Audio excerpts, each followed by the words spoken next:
e nossa querida companheira Renata Campos, primeira-dama do Estado de Pernambuco, meus queridos companheiros ministros Juca Ferreira da Cultura e nosso companheiro Sérgio Rezende, pernambucano, ministro de Ciência e Tecnologia, o melhor ministro de Ciência e Tecnologia que o Brasil já teve.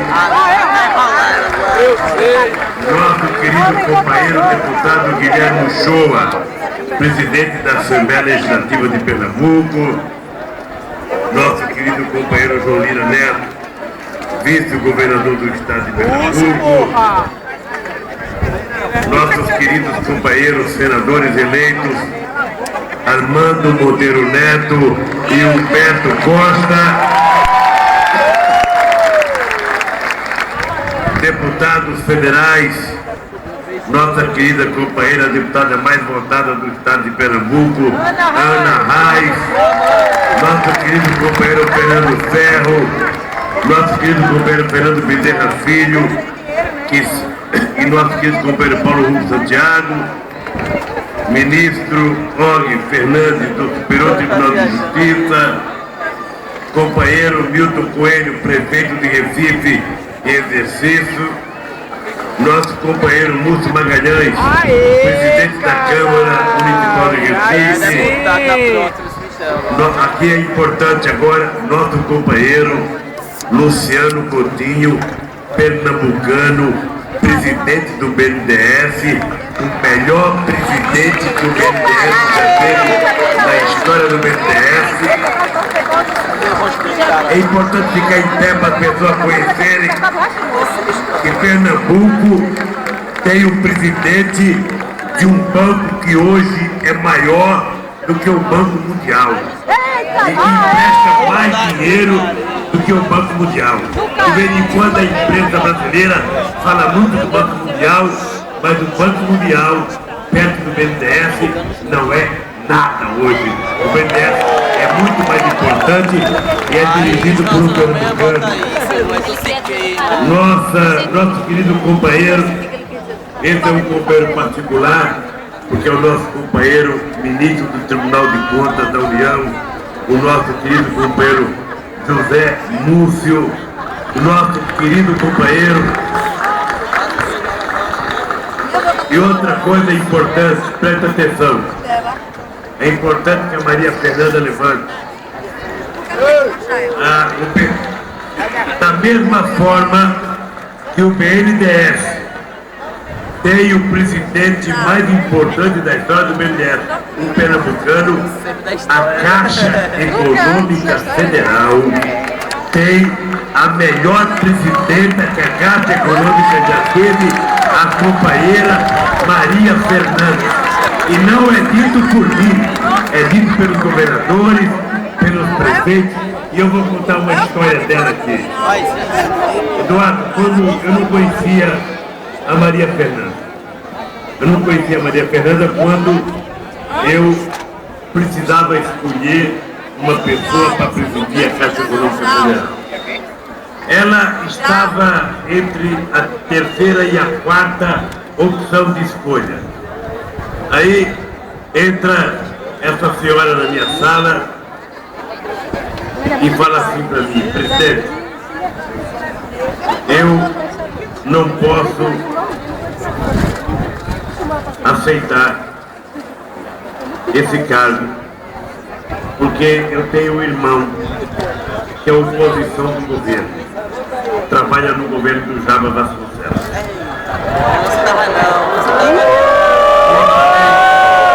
Eu falei: Maria Fernanda, eu não estou convidando seu irmão, eu estou convidando você.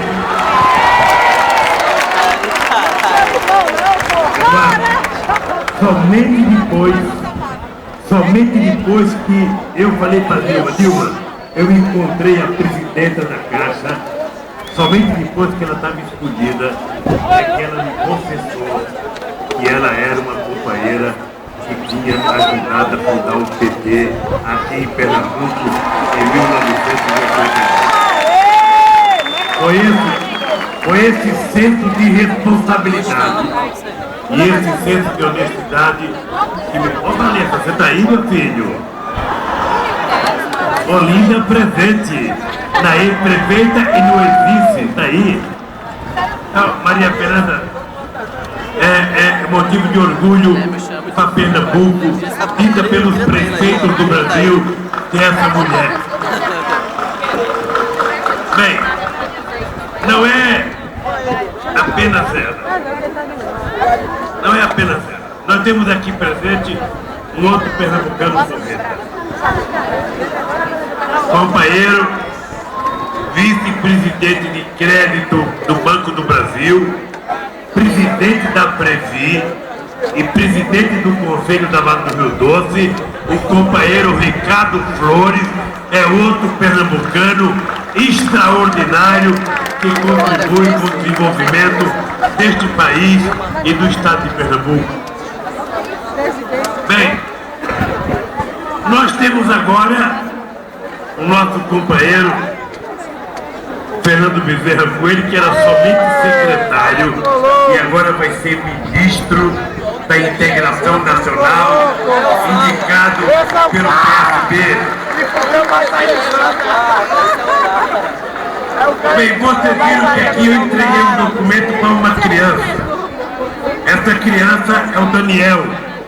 É o Daniel que representa aquela orquestra dos meninos da favela do Coque, que tem, olha que elegância do Daniel.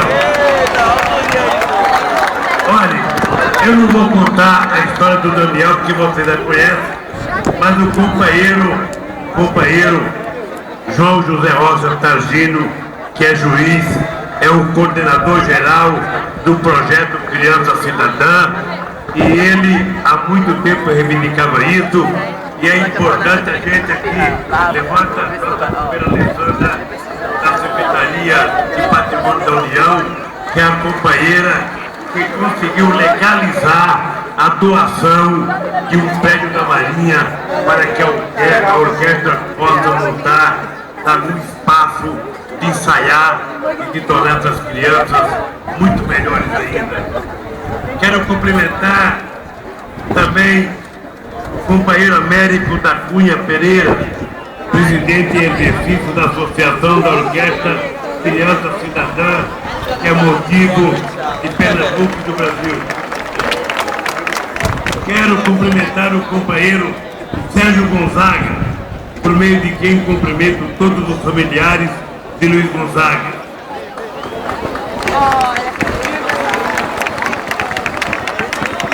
Quero cumprimentar algumas pessoas que já passaram por aqui, nosso querido Daniel, mas quero cumprimentar o Antônio Marinho, aquele moleque atrevido que falou do presidente Lula, o Marcel Melo, um cantor extraordinário.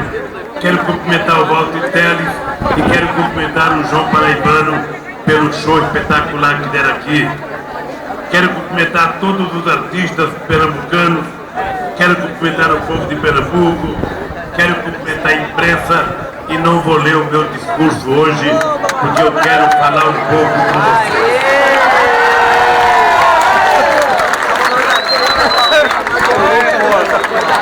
Primeiro, vocês percebem que eu estou de faixa.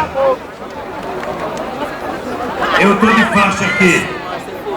Como eu vou entregar a minha faixa de presidente da República no próximo sábado para a companheira Dilma, eu vou aproveitar e dormir com essa daqui para não me esquecer da faixa de Pernambuco. Eu vou fazer uma fala bem curta, que eu vou daqui para Fortaleza e depois eu vou para Bahia ainda. E eu não quero chorar mais do que já chorei. Você sabe que uma coisa que eu admiro no povo é que o povo chora para fora. O povo cafunga, lacrimeja, e político chora para dentro. Fica com vergonha e fica engolindo lágrimas quando deveria colocar lágrimas para fora. Eu confesso a vocês uma coisa. Eu sou agradecido a Deus.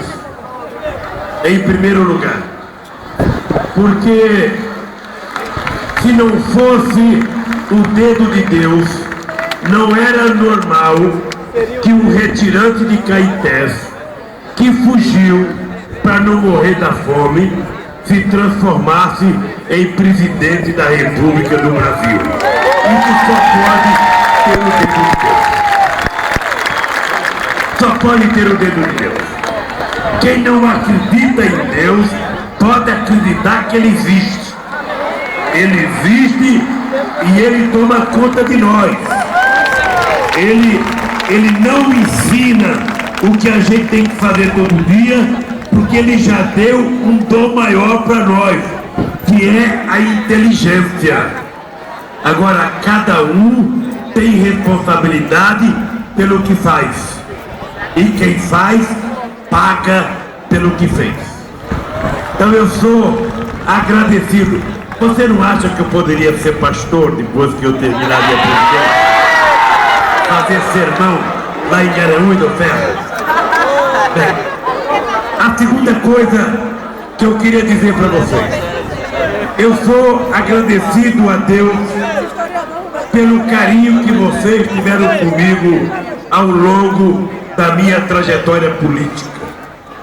É importante vocês lembrarem que eu saí de Pernambuco dia 13 de dezembro de 1952 para ir para São Paulo e só retornei a Pernambuco em 1979 para conhecer a terra que eu nasci, que eu pensava que era Garanhuns e já tinha virado Caetés, porque já tinha virado cidade.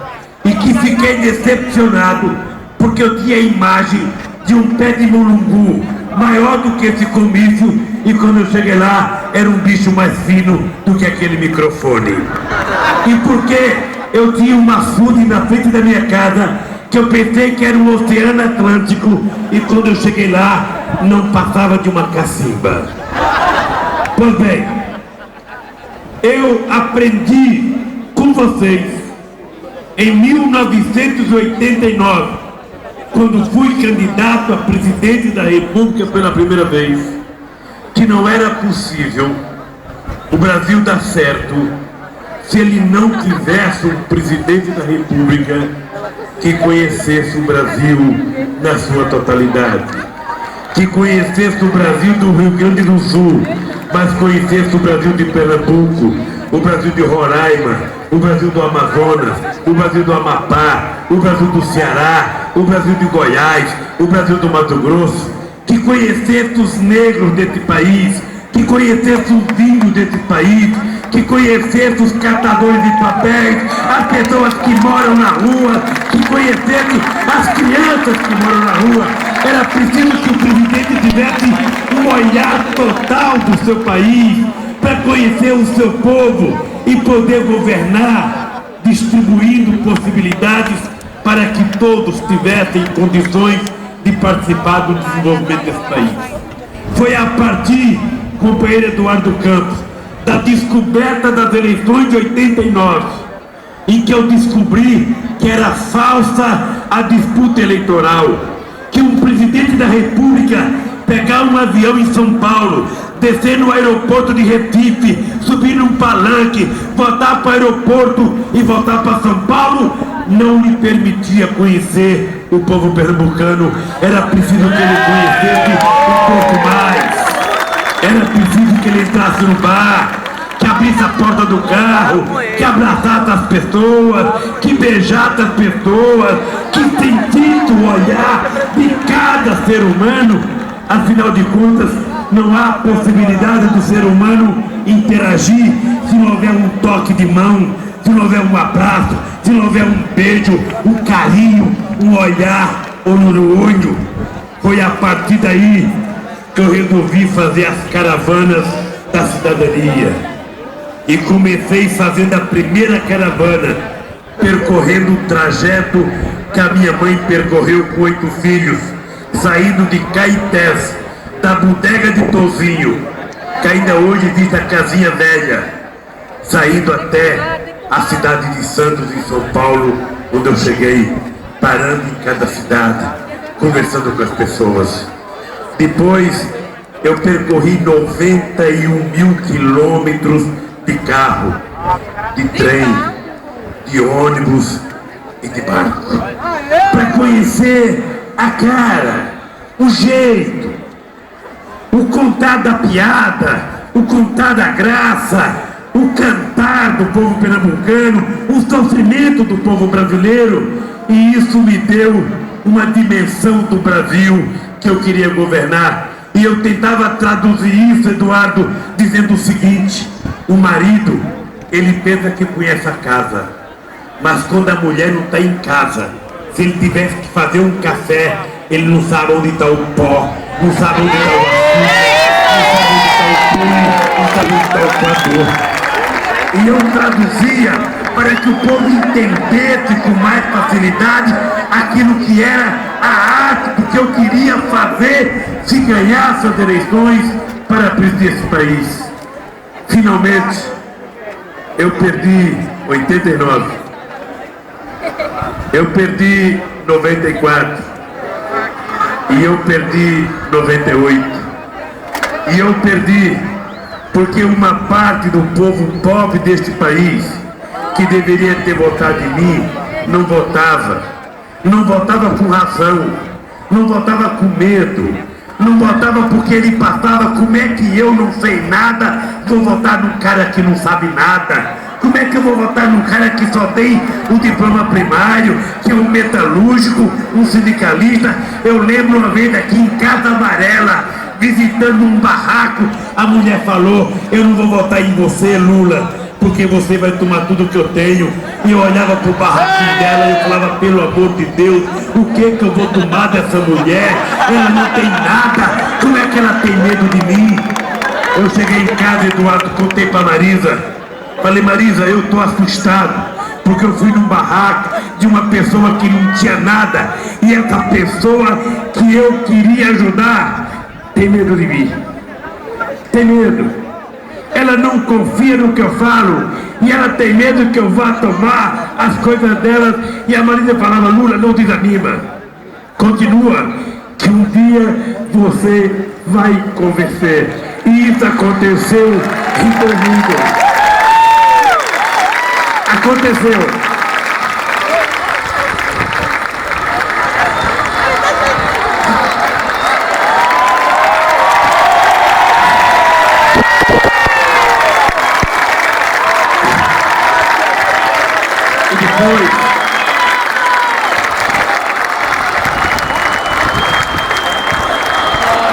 E depois eu tinha uma outra dúvida. Eu ganhei as eleições, e aí eu comecei a ficar preocupado. Qual era a preocupação? Será que eu tenho condições de governar esse país? Será que eu vou conseguir dar conta do recado? Eu tinha vezes que eu deitava com a Marisa lá no Palácio da Alvorada, eu falava: Marisa, será que é verdade que a gente está aqui? Nós estamos dormindo nesse quarto que dormiu tantos presidentes, nessa cama, Marisa, será que é verdade? E aí aconteceu quase que uma coisa sagrada para mim.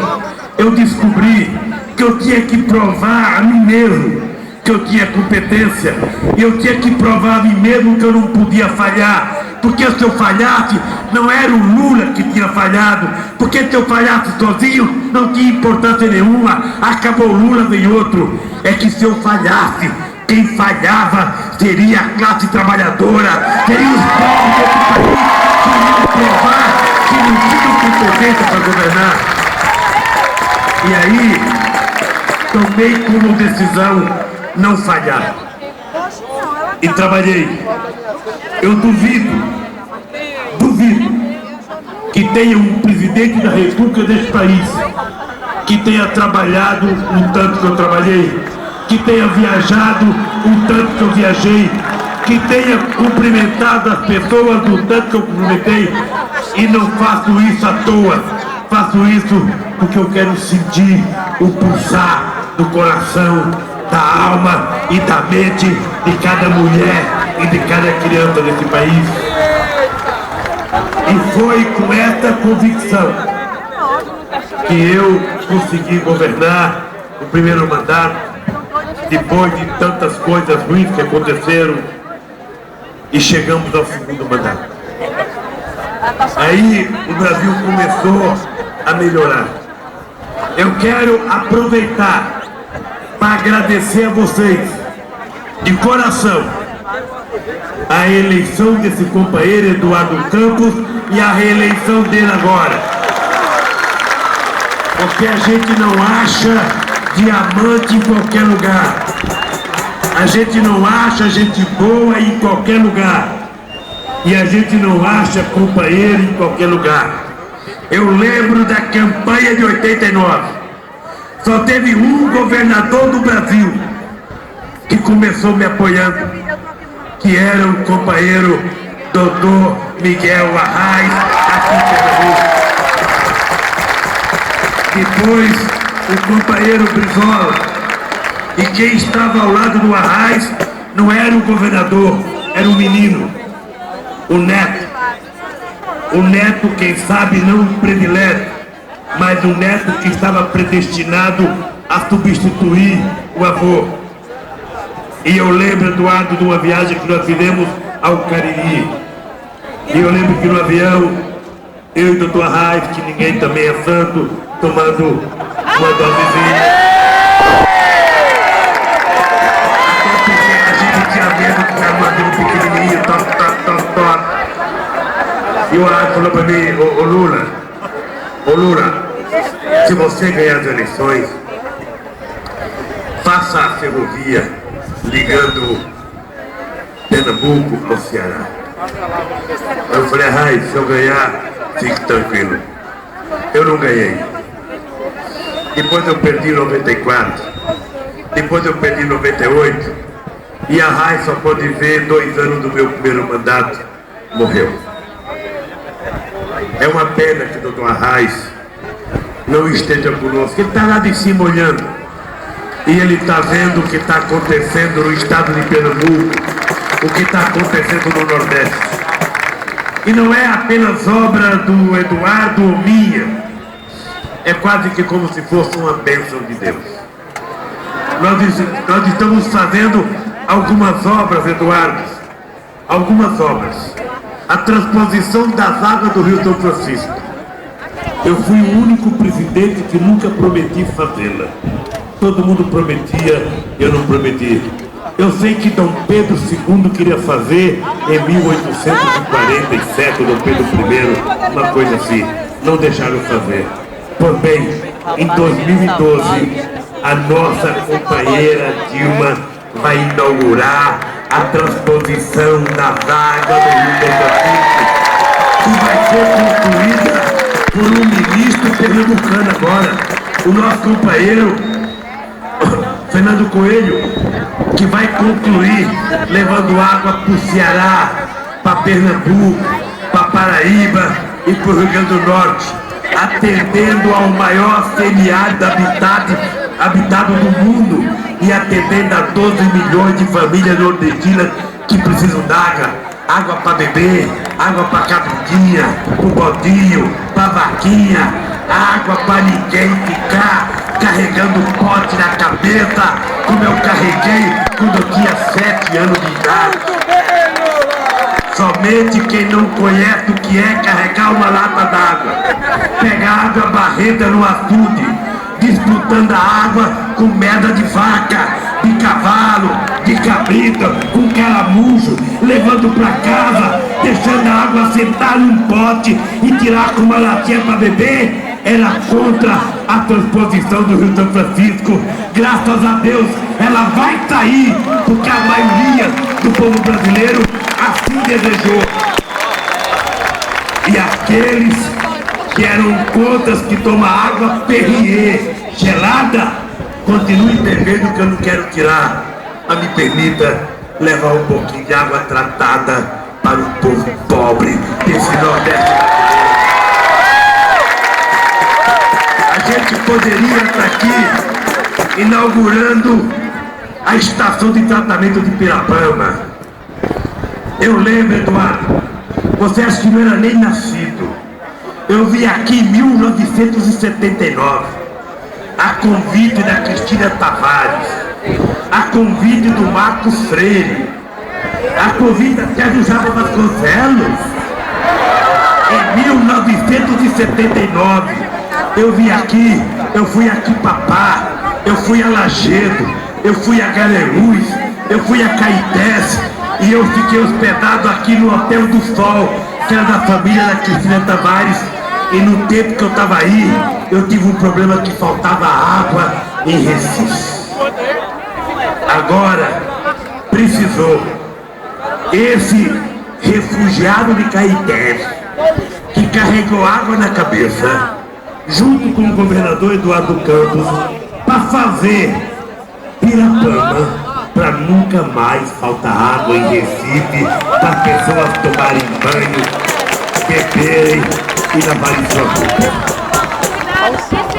Companheiros e companheiras, eu não vou falar da Fiat porque já é um luxo. Já é um luxo. A gente tem aqui no Porto de Suape uma indústria automobilística. Se prepare, peão, você pode trabalhar lá. Se prepare. Se você fizer como Lula, você nunca vai trabalhar como pode ser presidente. Pode se preparar, perseverar e trabalhar. Você pode chegar lá. Veja, então nós temos, veja que coisa interessante. Nós temos aqui em Pernambuco uma refinaria que eu passei por cima hoje, está uma maravilha. Aquilo, Armando, está um colosso, Humberto, aquilo tem que sobrevoar de helicóptero para ver a quantidade de máquinas trabalhando, de gente trabalhando. Nós temos uma transnordestina gerando nesse momento 11.300 empregos. Nós temos o canal de São Francisco, que eu fui visitar agora, um túnel de 15 quilômetros, que a água vai passar por baixo da terra para encher todos os açudes do semiárido nordestino. Nós temos a refinaria do Ceará, nós temos a refinaria do Maranhão, nós temos a refinaria do Rio Grande do Norte, nós temos a BR-101, que está asfaltada, que vocês já viram. Nem a Alemanha, nem a Angela Merkel, primeira-ministra da Alemanha, anda numa estrada tão bem tratada como a nossa BR-101. E nós temos o povo nordestino feliz. Eu sei que nós não fizemos tudo, e eu sei que não é possível fazer tudo em 8 anos. Nós não podemos fazer aqui nessa terra, Eduardo, você sabe, a elite de Pernambuco, na Guerra de Guararapes, na Confederação do Equador e na independência feita em 1817, a elite não deixava nem índio nem negro participar. Qual era o medo da elite? É que se a gente deixa negro e índio participar, eles vão aprender a lutar e depois vão querer lutar contra a gente. Então vamos deixar de fora. Nós não precisamos de guerra. Nós apenas precisamos de democracia e liberdade para a gente chegar à presidência da República, ao governo do Estado e mudar a regra desse jogo. Eu queria terminar dizendo para vocês o seguinte: olha a cara desse menino. Esse menino, ele mora com o avô e com a avó. Esse menino dormia, não sei se já mudou, ele dormia numa cama em que dentro do quarto passava um esgoto a céu aberto. Esse menino era um menino daqueles que tinham nascido para não dar certo, para morrer antes do tempo. Graças a Deus, apareceram um juiz, apareceram maestros, apareceram gente que resolveram criar uma orquestra. Uma orquestra de pessoas que nasceram apenas para tocar pandeiro. Pessoas que nasceram para tomar cachaça no bar. E de repente percebe que um menino como esse pode tocar violino como qualquer violinista alemão, francês, inglês, de qualquer parte do mundo. Ele precisava apenas de uma oportunidade. Ele precisava apenas de autoestima. E é isso que nós conseguimos dar ao povo brasileiro. Nós não conseguimos tudo. mas nós conseguimos a gostar de nós. Nós conseguimos a nos respeitar. Nós conseguimos a gostar da bandeira do Brasil, a gostar da bandeira de Pernambuco, a gostar da bandeira de Recife. Nós aprendemos a acreditar em nós. E quem acredita em si próprio jamais será derrotado. Por isso, meus queridos e queridas companheiras, do fundo do meu coração, eu não tenho palavras para agradecer o carinho que vocês dedicaram a mim durante todo esse tempo que eu fiz política no estado de Pernambuco. Quero agradecer a parceria que eu fiz. Quero agradecer a parceria que eu fiz com esse companheiro aqui. Esse companheiro é um mestre, é um menino que ainda terá muito futuro nesse país. E eu tenho certeza que ele será muito mais verdadeiro se ele continuar trabalhando com vocês como ele trabalhou até agora. Eu quero dar aqui, no meu último ato público em Pernambuco como presidente da República, agradecer a vocês pela lealdade, pelo companheirismo e pela parceria que nós conseguimos construir. Quero agradecer. Eu estou vendo ali, cadê Ariano Suassuna? Um abraço, querido, um grande abraço. É uma pena que as pessoas não tenham enxergado o que você representa para o Brasil e deixaram você num palanque à minha direita quando você viria estar à minha esquerda ou aqui do meu lado, porque é isso que você representa para o Brasil. Obrigado, Daniel. Que Deus te abençoe. Gente, a palavra de ordem é o seguinte: apoiar a companheira Dilma, apoiar o companheiro Eduardo, trabalhar, porque ela vai fazer por vocês mais e vai fazer melhor. Ela será a parceira de Pernambuco, pode ter certeza disso. Ela conhece o Brasil e eu tenho certeza que ela, junto com o Eduardo, irão fazer muito mais. E Pernambuco vai crescer, e Pernambuco vai dizer ao mundo inteiro que Pernambuco quer participar definitivamente do desenvolvimento deste país.